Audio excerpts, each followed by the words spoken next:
Hi, today I'm joined with Andrew Halliday, who is an absolute legend when it comes to technical SEO. And today's topic is about the importance of increasing and improving crawl budget. So, Andrew, take it away and let us know why it's important to try to be increasing crawl budget on websites. Yeah, so every website starts off with a set crawl budget. And obviously, that might only be, there's no hard and fast rule, but let's call it 5,000 hits a month. But obviously, you might have 10,000 pages on your site, but if you've only got 5,000 hits, then Google's not going to visit every single page every single month. Therefore, any changes you make on your site aren't going to be reflected in the SERPs. So the more crawls you get, the sooner that your pages will reflect in the SERP, the higher rankings you get, the more traffic you get. Increasing. So, with regards to crawl budget, let's say the default, and obviously it does vary, but let's say the default was 5,000 hits. How do you look to increase the crawl budget? So there's multiple ways of doing it. First of all, having a site that is constantly stable, so not going down, so no 500 errors. That's the biggest red flag. The more 500 errors you have, the less chance of Google are crawling it, so they'll decrease your crawl budget. So first of all, getting your foundations right is the key. Then after that, it's all about what I will call traditional things like building high quality backlinks. So Google sends more trust signals to you, putting schema on your site so that Google understands more about your company, that you are legit. Just more trust signals, more, as daft as it sounds, non-organic traffic. So are you sending paid traffic to your site? Are you doing social signals? And there's ways you can manipulate it, or you can just do it with real traffic from, say, Facebook. Does the quality of the content, does that increase or decrease crawl budget as well?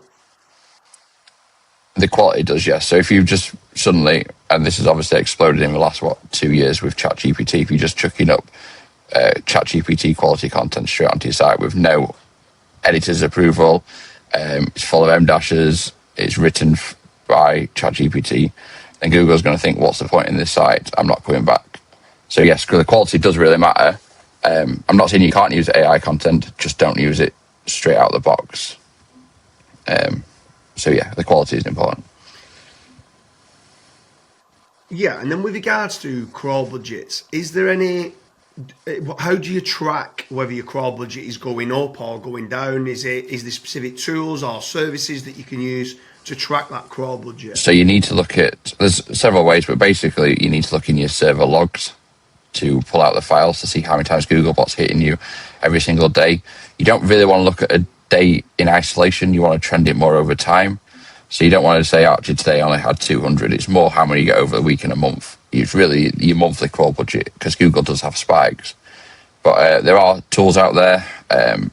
You can just download your log files and then input them into something like Screaming Frog has a log analyzer tool, which is quite basic, but will give you the data. I have all custom tools because I've been doing it for far longer than these tools have been around.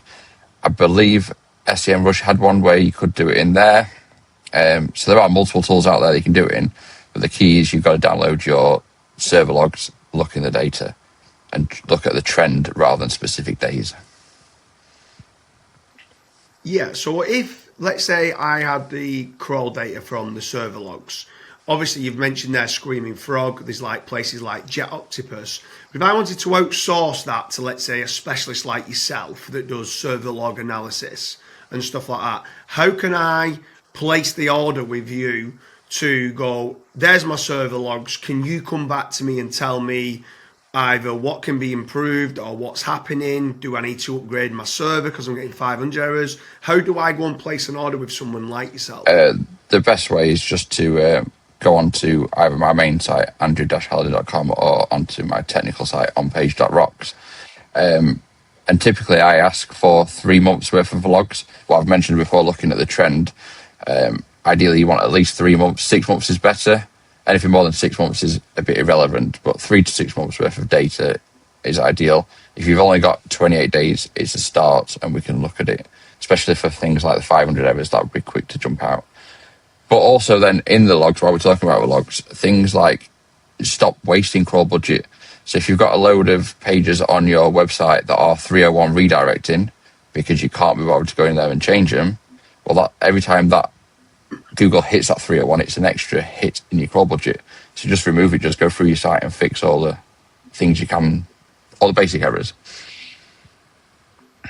Yeah, so obviously then if I couldn't afford, let's say, your professional service of doing server log analysis, and I wanted to try and load the server logs into, let's say, Screaming Frog or Jet Octopus, is it just the Googlebot activity that I'm looking for? Is that it? I'm not looking at anything else. Am I looking at Bing as well, or is it literally just Googlebot?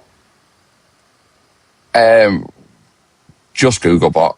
You can look at the other. So historically, Googlebot or BingBot was the most active bots on your site, and then in the top 10, you would maybe see Ahrefs or SEMrush. Within the last 2 years, that's changed. Google's so there's about between 5 and 10 now. It's all the AI bots that's usually in top 5 bot activities on your site. It is still important to understand what they're doing on your site. I'm not discounting that, but if you want to know what Google's doing, then yeah, it's just Googlebot. And also, look, there's several Google bots. Ideally, you want the different variations to crawl in. So Google News, so if you can get featured in a Google News article, that triggers Google News bot to come to your site. If you are a recruiter and you can get the Google recruitment bot to come to your site, that's even better because Google trusts and puts more weight into them bots. So you do want to be trying to get the different bots to come and visit your site. Yeah, so obviously on that there, you can try to get, like you said there, the Googlebot News, Googlebot job listing bot and stuff like that. All them different types of bots that coming through to your site then will start to increase your crawl budget. So for anyone watching this, I just want to round off. What would you say if they're not tracking their crawl stats and then they're not tracking the crawl budget? How important is it? Like, is this an absolute necessary for them to be looking at it to see whether, like, so many people obsess over rankings, impressions and clicks, but not many people seem to track the crawl kind of data. How important do you think this is? If you, it's very important if you've got a medium to large scale site. So if you've got a website that's got 5 pages and you're a local plumber, it's not going to have no impact. But if you're an e-commerce site with 20,000 product pages, a couple of hundred category pages, so your site's 25, 30,000 pages plus a blog, then it's super important. So it really depends on the size of the site. I know it's a cop out most SEOs give, but it does depend. But if you are a large scale site, it is super important for you to be tracking it.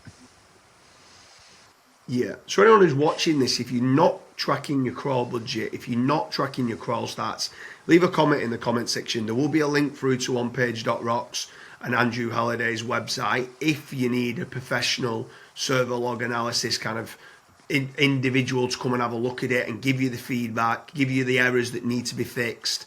You can use, if you are familiar with your server logs and export that, you can use something like Screaming Frog and Jet Octopus. But the most important part and the key takeaway from this video is make certain you're tracking that. Make certain you're tracking that crawl data. Make certain you're not getting them 500 errors, because all it's going to do is decrease the amount of crawl budget further down the line. Make certain you're tracking those crawl stats and the crawl budget.